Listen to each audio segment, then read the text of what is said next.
마태복음 13장 1절로 23절입니다. 마태복음 13장 1절로 23절 우리 한 목소리로 같이 봉독하겠습니다. 그날 예수께서 집에서 나가사 바닷가에 앉으시니매 큰 무리가 그에게로 모여들거늘 예수께서 배에 올라가 앉으시고 온 무리는 해변에 서 있더니 예수께서 비유로 여러 가지를 그들에게 말씀하여 이르시되 씨를 뿌리는 자가 뿌리러 나가서 뿌릴새 들으는 길가에 떨어지매 새들이 와서 먹어버렸고 들으는 흙이 얇은 돌밭에 떨어지매 흙이 깊지 아니하므로 곧 싹이 나오나 해가 돋은 후에 타서 뿌리가 없으므로 말랐고 들으는 가시 떨기 위에 떨어짐에 가시가 자라서 기운을 막았고 들으는 떨어짐에 어떤 것은 100배 어떤 것은 60배 어떤 것은 30배의 결실을 하였느니라. 귀 있는 자는 들으라 하시니라. 제자들이 예수께 나와 이르되 어찌하여 그들에게 비유로 말씀하시나이까? 대답하여 이르시되 천국의 비밀을 아는 것이 너희에게는 허락되었으나 그들에게는 아니 되었나니 무릇 있는 자는 받아 넉넉하게 되되 없는 자는 그 있는 것도 빼앗기리라. 그러므로 내가 그들에게 비유로 말하는 것은 그들이 보아도 보지 못하며 들어도 듣지 못하며 깨닫지 못함이니라. 이사야의 예언이 그들에게 이루어졌으니 일렀으되 너희가 듣기는 들어도 깨닫지 못할 것이요 보기는 보아도 알지 못하리라. 이 백성들의 마음이 완악하여져서 그 귀는 듣기에 둔하고 눈은 감았으니 이는 눈으로 보고 귀로 듣고 마음으로 깨달아 돌이켜 내게 고침을 받을까 두려워함이라 하였느니라. 그러나 너희 눈은 범으로 너희 귀는 들음으로 복이 있도다. 내가 진실로 너희에게 이르노니 많은 선지자와 의인이 너희가 보는 것들을 보고자 하여도 보지 못하였고 너희가 듣는 것들을 듣고자 해도 듣지 못하였느니라. 그런즉 씨 뿌리는 비유를 들으라. 아무나 천국 말씀을 듣고 깨닫지 못할 때는 악한 자가 와서 그 마음에 뿌려진 것을 빼앗나니 이는 곧 길가에 뿌려진 자요 돌밭에 뿌렸다는 것은 말씀을 듣고 즉시 기쁨으로 받되 그 속에 뿌리가 없어 잠시 견디다가 말씀으로 말미암아 환난이나 박해가 일어날 때에는 곧 넘어지는 자요. 가시떨기에 뿌렸다는 것은 말씀은 들으나 세상의 염려와 재물의 유혹에 말씀이 막혀 결실하지 못하는 자요. 좋은 땅에 뿌렸다는 것은 말씀을 듣고 깨닫는 자니 결실하여 어떤 것은 100배 어떤 것은 60배 어떤 것은 30배가 되느니라 하시더라. 아멘. 오늘 마태복음 13장은 하나님 나라를 예수님께서 비유를 통해서 우리에게 교훈해 주시는 말씀입니다. 마태복음은 5개의 디스코스 담화로 되어 있는데 세 번째 담화입니다. 첫 번째 담화가 산상수훈 5장, 6장, 7장입니다. 하나님 나라의 행복한 삶은 성품이 잘 준비되고 말씀에 전적으로 순종할 때에 하나님 나라 행복한 삶이 시작된다는 것을 마태복음 5장, 6장, 7장에서 말씀해 줍니다. 하나님 나라의 행복한 삶은 두 번째는 마태복음 10장에서 선교적 삶을 살 때에 행복해진다. 이렇게 말씀을 합니다. 우리가 성교적 삶을 살면 많이 희생하고 헌신하죠. 근데 참 놀라운 거는요, 우리가 다른 사람의 생명을 살리고 다른 사람을 섬기다가 내 영이 만족이 오고 하나님의 은혜가 들어오고 하나님이 부어주는 놀라운 삶을 살게 된다는 것입니다. 오늘 마태복음 13장에서는 하나님 나라의 삶, 행복한 하나님 나라의 삶을 예수님이 비유를 통해서 우리에게 잘 설명해 주는 것을 볼 수가 있습니다. 오늘 마태복음 13장에 보면 예수님이 집에서 나가서 바닷가에 앉으십니다. 여기 집은 예수님이 머무시는 집인데 성경학자들은 대개 두 가지 주장을 합니다. 가버나움 본 동네에 예수님의 집이 따로 준비 안 됐겠나 이렇게 보는 분도 있고, 또 어떤 성경학자는 예수님이 가버나움에 계실 때에 베드로와 안드레, 그 베드로의 집에 아마 머물지 않았겠냐 이렇게 봅니다. 아마 저는 베드로의 집이 아닌가 종종 생각해 봅니다. 바닷가 갈릴리 호수에 가서 앉으셨어요. 큰 무리가 예수님께 나옵니다. 예수님께서 배에 올라 앉으시고 온 무리는 해멸에 지금 앉아 있습니다. 지금 우리나라 보면 이제 설교자가 강단에 서는데 구약에 보면 설교자는 앉고 청중이 서는 것이 원래의 모습이에요. 오늘 예수님은 배에 올라가 앉으십니다. 그 청중은 이제 바닷가 쪽에 서 있어요. 오늘 예수님은 무리에게 말씀하는 걸 볼 수가 있습니다. 예수님은 대개 말씀을 가르치면 지하들에게 많이 가르쳤어요. 그 지하들이 또 다른 무리에게 가르치는 게 보통인데, 오늘 예수님은 온 무리가 해변에 서 있는 가운데 하나님 나라의 비유의 말씀을 전해줍니다. 마태복음 13장에는 하나님 나라 비유의 말씀이 7번 나옵니다.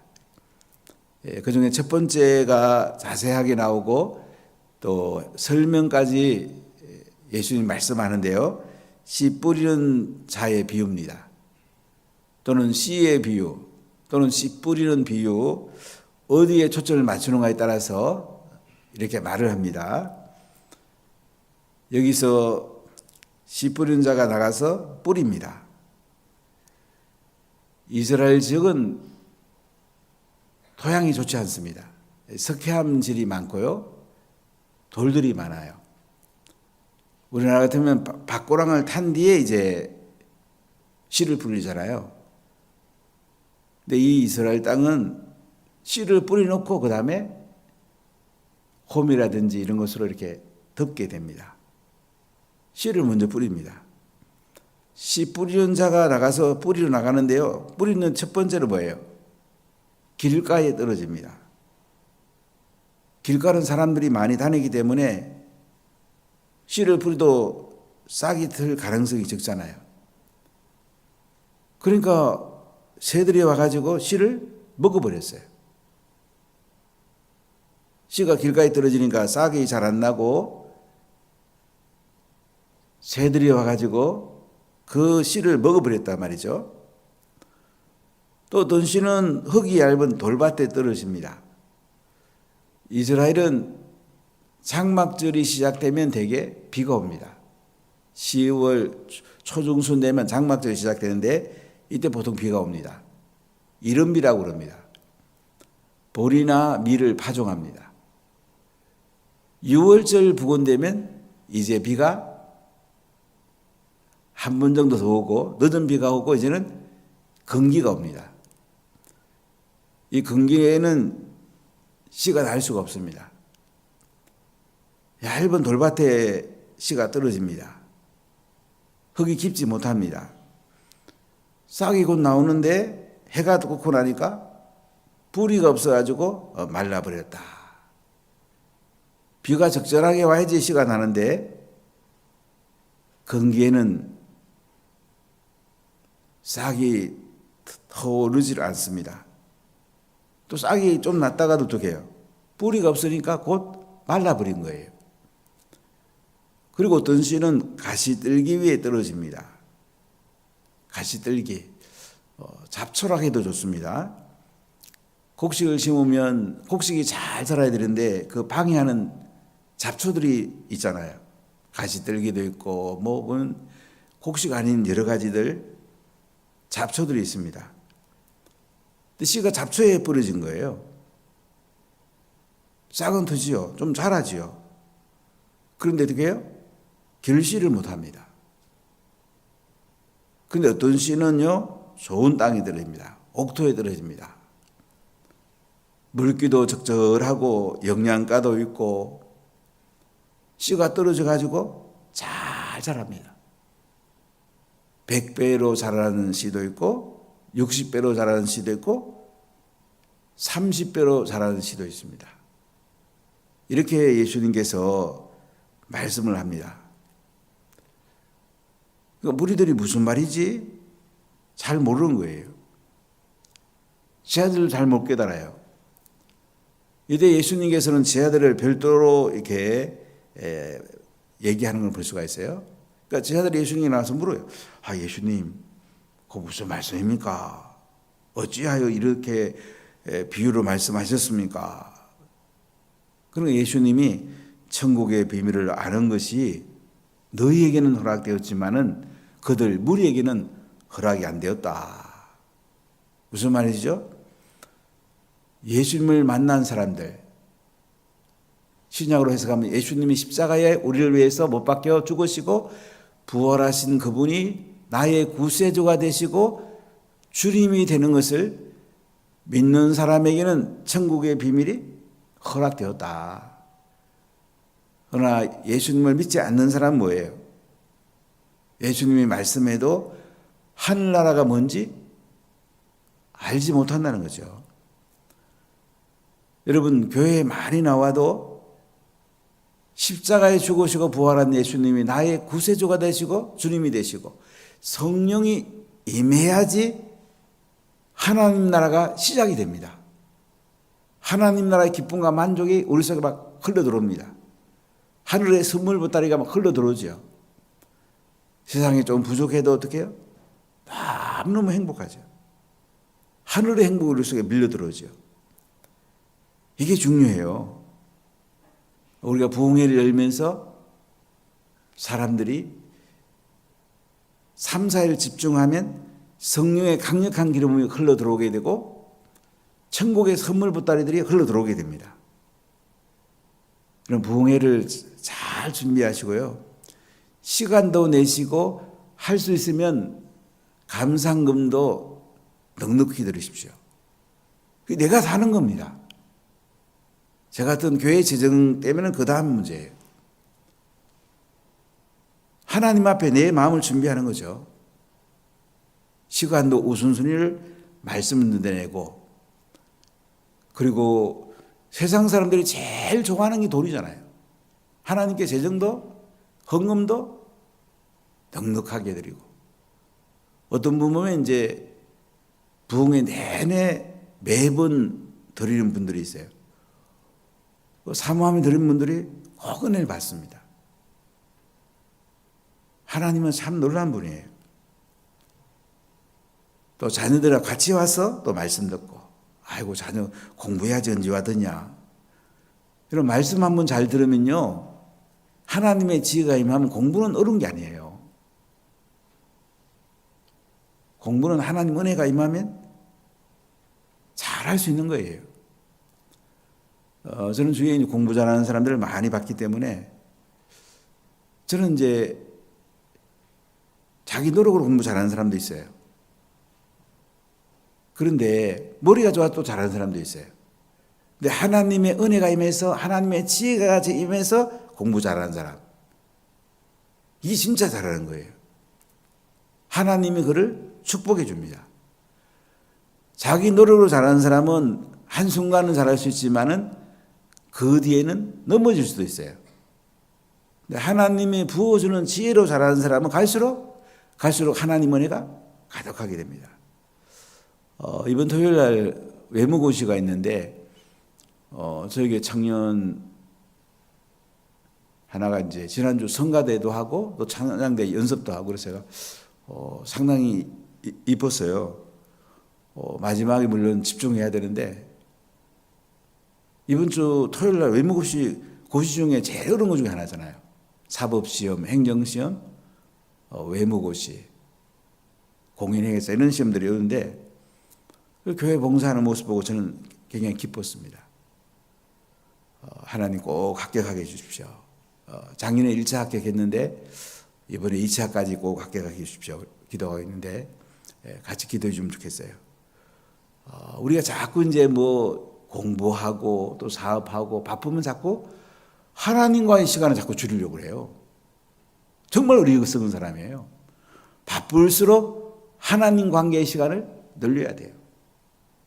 그럼 하나님이 지혜를 주시고 하나님이 부어주는 거예요. 이게 하나님의 은혜예요. 우리가 이제 인생을 살다 보면 자꾸 내 힘으로 하려는 거죠. 내가 뭐 대단합니까? 하나님 은혜로 하면 IQ 300, 500도 작동될 수 있는데 하나님 얼마나 대단한 분인데요. 오늘 예수님께서는 지하들에게 그래 천국의 비밀은 너희에게는 허락됐지만 무리들에게는 허락이 안 됐어. 무릇 있는 자도 받아 넉넉하게 되고 없는 자도 그 있는 것도 빼앗긴다. 있는 자가 더 넉넉하게 된대요. 없는 자는 있는 것도 빼앗긴대요. 그러면 예수님께서는 내가 그들에게 비유로 말하는 것은 그들이 보아도 보지 못하고 들어도 듣지 못하며 깨닫지 못합니다. 이사야 예언대로 이루어지는 거야. 너희가 듣기는 들어도 깨닫지 못하고 보기는 보아도 알지 못하리라. 이 백성의 마음이 완악하여서 그 길은 들어도 둔하고 눈은 감았으니 이는 눈으로 보고 귀로 듣고 마음으로 깨달아 돌이켜 내게 고침을 받을까 두려워합니다. 모든 게 하나님의 주권에 달렸어요. 하나님 어떤 사람에게는 귀를 닫아버려요. 어떤 사람은요 하나님께서 봐도 깨닫지 못하게 만든단 말이죠. 다른 말로 하면 예수님 믿지 않으면요 십자가에 죽으시고 부활한 예수님을 나의 구세주로 주님으로 믿지 않으면 영적인 게 안 보여요. 하나님 말씀이 이해가 안 돼요. 영적인 말씀이 떨어져도 성령의 기름 부음이 있을 때 내 속에 와닿고 내 삶 속에서 그것이 적용이 되지. 그렇지 않으면 이성으로 듣는 거죠. 양심 정도로 듣는 거죠. 근데 성령이 임하면 내 죄가 깨달아지고 하나님 은혜가 임하게 됩니다. 제가 오늘 아침엔 주진우 후보에게 말씀을 전하기로 돼 있는데 기도해 주시면 좋겠어요. 저희 갔을 때가 길거리에서 복음 전했어요. 앞에서 우리 전도지 가지고 복음 전했는데 오늘은 꼭 예수 믿도록 복음을 명확하게 전하려고 그러는데 전 누굴 만나도 복음 전하는 게 제일 중요합니다. 그 사람이 대통령이 되든 뭐 누가 되든지 간에 저는 복음 전하는 거. 복음 전해야지 눈이 뜨이니까. 복음 전해야지 마음이 열리니까. 복음 전해야지 하나님 나라가 임하니까. 복음 전해야지 하늘에 놀라운 선물들이 우리에게 쏟아지니까. 복음 전하는 것보다 더 중요한 건 없어요. 지난 월요일은 제가 이제 미용실에 갔는데 미용하는 두 사람에게 복음을 전해보니까 가능성이 굉장히 많더라고요.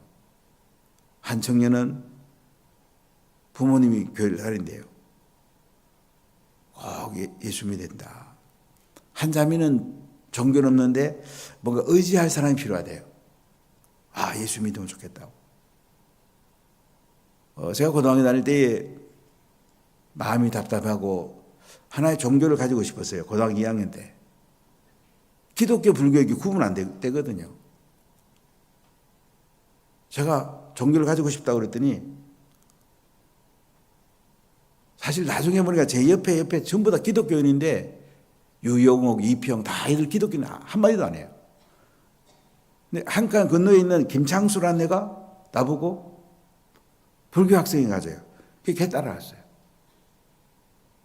나중에 애가 이제 국회의원 했고 그래서 궁금하더라고요. 오랜만에 만나서 야, 너 지금도 절에 다니냐 그랬더니 나 지금 이해창 총재에 따라서 천주교 가고 있다 또 이렇게 하더라고요. 이 사람이라는 게요. 선택의 기로에 있을 때 불교, 기독교 어느 종교를 선택할까? 눈이 안 열리면 기독교가 생명의 종교인 게 몰라요. 우리가 그들에게 이 복음을 정확하게 전하면 어떨까요? 눈이 열리는 거예요. 눈이 열리면 하나님이라 임하게 되죠. 지금 4월 10일 총선이 있는데 굉장히 중요한 선거입니다. 지금 보면 경기 동부연합 한 청년 전대협에 있던 그 운동권 정도가 아니고 더 센 걔들이 비례 정당을 통해서 지금 몇 사람이 들어오게 됩니다. 우리가 정말 기도해야 됩니다. 그 배후에 이석기 이런 애들이 있기 때문에 이런 사람을 끌고 들어온 또 야당 지금 대표가 있어요. 여러분 눈이 확 열려야 돼요. 볼 수 있어야 돼요. 주사판 아니거든요. 여당과 야당이 경쟁하면서 민주주의가 발전합니다. 그러나 김일성 주세 사상을 신봉하는 사람이 국회의원 들어오면 되겠습니까? 그런 사람이 대통령이 되면 되겠습니까? 이건 분별해야 되겠습니까? 바른 하나님 나라 같이 바른 양심을 가진 사람들이 여당, 야당에서 옳은 걸 가지고 서로 싸울 수도 있고 논쟁을 해야 되는데 진영 논리 가지고 뭐 개딸도 경기 동부연합 쪽 애들이 개딸에 속해 있잖아요. 그러니까 우리가 분별을 해야 되는데 올라는 진영 논리 자기한테 이득 될 것 같으면 그 편 서는 거야. 그럼 나라가 바로 서겠습니까? 우리가 하나님 은혜 가운데 영적인 눈이 열려야 돼요. 하나님 나라에 옳은 게 뭔가 열려야 된단 말이죠. 그래서 예수님이 오늘 비유로 말씀하는 거예요. 그러나 너는 봄으로 너희 귀는 들음으로 복이 있다. 잘 우리가 보고 잘 들을 때에 우리가 복이 있습니다. 아멘. 자, 그럼 예수님이 씨 뿌리는 비유를 설명을 해요. 자, 오늘 19절을 볼까요? 같이 읽어보겠습니다. 아무나 천국 말씀을 듣고 깨닫지 못할 때는 악한 자가 와서 그 마음에 부러진 것을 빼앗나니 이는 곧 길가에 부려진 자요. 자, 천국 말씀을 듣고 깨닫지 못합니다. 그러니까 악한 자가 와서 어떻게 해요? 사단이 와서 그 마음에 부러진 씨앗을 말씀을 빼앗아 가는 거야. 길가에 부러진 자란 말이죠. 그럼 돌밭에 부러졌다는 말씀은 즉시 기쁨을 받아요. 말씀을 잘 들어요. 기쁨도 있어요. 근데 뿌리가 깊지 못합니다. 잠시 견디다가 말씀으로 말미암아 환난이나 박해가 일어날 때는 곧 넘어지는 자다. 외부적인 환난이나 핍박이면 어떻게 해요? 넘어지는 거야. 이게 돌밭에 심은 그런 씨란 말이죠. 세 번째 가시들기에 부렸다는 것은 말씀을 듣긴 들어. 근데 세상에 염려하고 재물의 유혹에 말씀이 막혀서 결실하지 못하는 거야. 가장 큰 것이 돈 때문에 염려 때문에 결실을 못해요. 제가 목회하면서 11조 온전히 안 하는 분이 저는 굉장히 안타깝게 생각해요. 사실은 제가 돈 때문에 그런 게 아니에요. 11조를 온전히 안 드리면 신앙이 자라지 않습니다. 예수님이 나의 온전한 주인이라면 하나님 것을 하나님께 안 드릴 수가 없거든요. 또 시간의 11조 주의를 안 지킬 수가 없거든요. 자꾸 내가 뭐 하려다 보니까 하나님의 것을 도둑질하죠. 잘 잠시는 거기 기쁠지 몰라. 그러나 하나님 나라에는 엄청 손해가 오는 거예요. 하나님이 부어주는 시스템에 맡겨버리는 거예요. 여러분 더 크게 바라보십시오. 하나님이 부어주는 걸 바라보십시오. 통로가 클수록 많이 부어줄 거 아닙니까? 자, 그런데 보세요. 23절 읽어볼까요? 좋은 땅에 뿌려졌다는 것은 말씀을 듣고 깨닫는 자니 결실하여 어떤 것은 100배, 어떤 것은 60배, 어떤 것은 30배가 되느니라 하시더라. 좋은 땅에 뿌려진 건 뭐야? 100배, 60배, 30배의 결실을 맺는답니다. 여러분, 만원 투자했는데 100배면 얼마입니까? 100만 원이잖아요. 괜찮죠? 만원 투자했는데 60배면 60만 원. 30배면 30만 원. 큰 거죠. 이렇게 하나님께서 우리에게 부어준대. 이게 부어주는 거야. 우리 창세기 26장에 보면 가나안 땅이 흉년이 됩니다. 이삭이 나일강에 있는 애굽으로 가려다가 가는 도중에 그랄에 갔더니 하나님이 애굽에 가지 말라고 그래요. 순종합니다. 그 땅에 농사했더니 몇 배라고요? 100배의 복을 받았어요. 그 뒤에 설명이 중요해요. 여호와께서 복을 주셨다. 자, 영적인 원리도 그렇고 하나님 나라 원리가 보면요, 십자가에 죽으시고 부활한 예수님을 나의 구세주로 주님을 영접하면 눈이 열려요. 하늘 눈이 열리는 거죠. 하늘 문이 열리는 거죠. 말씀이 깨달아지는 거죠. 그리고 말씀이 내 삶으로 담아내죠. 옥토에 뿌려있다는 건 뭐예요? 말씀을 깨닫고 말씀대로 사는 거예요. 그리고 말씀 깨닫고 말씀대로 한번 살아보십시오. 인간으로 계산하면 손해볼 것 같아요. 아, 이 말씀대로 살다가 이거 뭐 먹을 거나 생기겠냐. 그런데 신기한 건요, 말씀대로 살면 어떻게 될까요? 하나님이 부어주는 걸 경험하는 거예요. 이게 예수 믿는 거예요. 일시적으로는 어려울 수도 있어요. 이번에 이영철 선교사도 만나보니까 하나님께서 나중에 먹을 것도 없게 만들더래요. 아이들 학교도 못 보내고 쌀통에 쌀이 없어서 애들 밥도 못 해주고. 그런데 그때 기도했는데 누가 5만 원을 보내줬더래요. 5만 원 가지고 쌀도 사고 애들 학교도 보냈다고 그러더라고요. 하나님을 의지하게 만드는 거죠. 사랑하는 여러분, 우리가 옥토에 씨가 뿌려져야 되지 않겠습니까? 씨 뿌리는 자는 예수님이고 씨는 말씀, 복음이고 네 가지 밭은 우리 마음의 마음. 이런 마음 밭은 길가입니까? 돌밭입니까? 가시떨기입니까? 좋은 땅입니까? 길가와 돌밭이면 갈아엎어야 되겠죠? 가시떨기는 잡초를 캐내야 되겠죠? 좋은 땅은 계속 심을수록 어떻게 해요? 100배, 60배, 30배 결실을 맺는 거예요.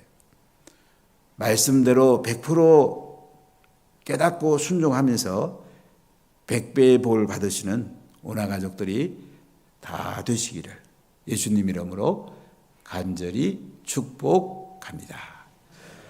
기도하겠습니다.